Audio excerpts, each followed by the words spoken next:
नमस्कार। आज की इस चर्चा में हम एक ऐसी बीमारी पर बात करने वाले हैं जो समाज में तेजी से फैल रही है। ये कोई शारीरिक बीमारी नहीं बल्कि दिखावे की बीमारी है। जैसा कि शीर्षक है, लग्जरी का भ्रम एक चेतावनी। हम रोज देखते हैं कि लोग महंगे ब्रांड्स और शो ऑफ के पीछे भाग रहे हैं, पर इस चमक दमक के पीछे की असलियत क्या है? आज हम कुछ डेटा और हाल ही की एक ऐसी घटना का विश्लेषण करेंगे जो सच में झकझोर देने वाली है। तो चलिए सीधे मुद्दे पर आते हैं। तो सबसे पहले आते हैं हमारे पहले हिस्से पर, वायरल आईफोन की जिद। ये एक ऐसी सच्ची घटना है जिसने सबको हैरान कर दिया है। जरा इस स्थिति की कल्पना कीजिए।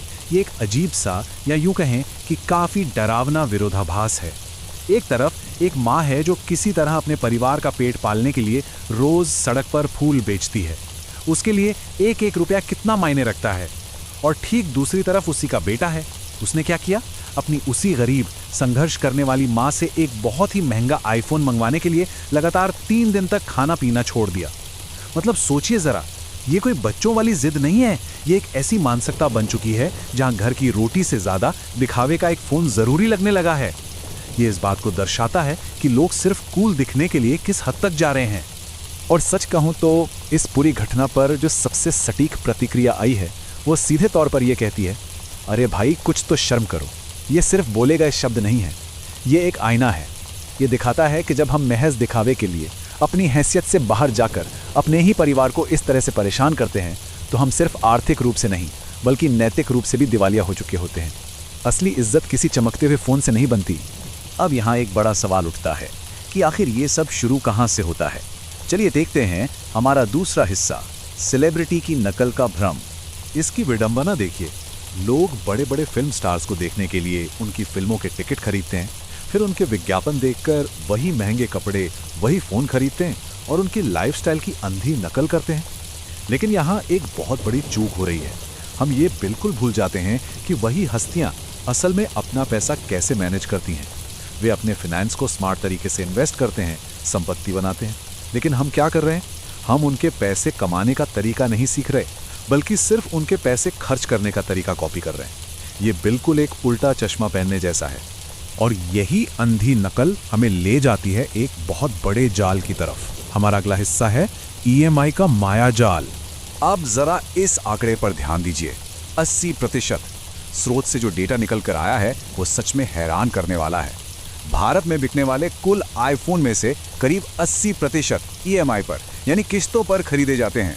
जमीन खिसक जाए पैरों तले, ऐसा आंकड़ा है ये कोई छोटी मोटी बात नहीं है। इसका मतलब है कि लग्जरी बाजार का एक बहुत बड़ा हिस्सा सिर्फ उधार के पैसे पर टिका हुआ है। लोग वो चीजें खरीदने के लिए भारी कर्ज ले रहे हैं जिन्हें शायद वे अफोर्ड ही नहीं कर सकते। सिर्फ 20% फोन ही कैश या अपनी बचत से खरीदे जा रहे हैं, बाकी का सब सिर्फ कर्ज है। जब हम इस जानकारी को देखते हैं तो समझ आता है कि वो जो लड़का अपनी फूल बेचने वाली माँ को परेशान कर रहा था ना, वो कोई अकेला मामला नहीं है। ये एक बहुत बड़ी सिस्टम की बीमारी बन चुकी है। उधार लेकर अमीर दिखने की इस चाहत ने, सच बताऊं तो समाज की आर्थिक नींव को अंदर से खोखला करना शुरू कर दिया है। इस पूरी प्रक्रिया को आजकल एक बड़ा फैंसी सा नाम दिया गया है, अभी खरीदो और बाद में चुकाओ, यानी बाय नाउ पे लेटर। पर असल में ये कोई सहूलियत देने वाला टूल नहीं है। इसे एक जहरीला जाल कहना ज्यादा सही होगा। आज शौक पूरे कर लो, बाद में किस्तें भरते रहेंगे। ये जो सोच है ना, ये सीधे तौर पर कमजोर और आम परिवारों को गरीबी की गहरी खाई में धकेल रही है। घर का जरूरी खर्चा, बच्चों की पढ़ाई, सब पीछे छूट जाता है और प्राथमिकता बन जाती है सिर्फ दिखावा। तो आखिर इसका समाधान क्या है? ये है हमारा आखिरी हिस्सा, दिखावे से ऊपर हकीकत को चुनना। सबसे जरूरी बात जो इस विश्लेषण से सीखने को मिलती है वो ये कि इस कर्ज वाले शो ऑफ को अभी रोकना होगा। इन मशहूर हस्तियों के खर्च करने के तरीकों की अंधी नकल करना बंद करना होगा। उसकी जगह एक ऐसी लाइफस्टाइल अपनानी पड़ेगी जो सस्टेनेबल हो, यानी जो लंबे समय तक चल सके। कहते हैं ना कि जितनी चादर हो उतने ही पैर पसारने चाहिए। ये कहावत आज के ज़माने में सबसे ज़्यादा सटीक बैठती है। दिखावे के लिए लिया गया कर्ज किसी का भला नहीं कर सकता, ये सिर्फ बर्बादी की तरफ ले जाता है। और आज की इस चर्चा को ख़त्म करने से पहले एक बहुत ही गहरा सवाल छोड़कर जा रहे हैं। क्या हमारा समाज सच में सच्ची आर्थिक समझदारी को चुनेगा या फिर सोशल मीडिया की वाहवाही और लग्जरी के भ्रम के लिए अपने भविष्य का सौदा करता रहेगा?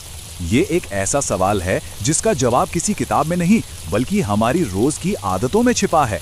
डेटा और इन घटनाओं ने सच्चाई का आईना तो दिखा दिया है। अब फैसला हमें करना है कि कर्ज के इस बोझ तले दबना है या फिर हकीकत को अपनाकर एक सुरक्षित भविष्य बनाना है। इस विश्लेषण में जुड़ने के लिए बहुत बहुत शुक्रिया। इस सवाल पर ठंडे दिमाग से विचार जरूर कीजिएगा।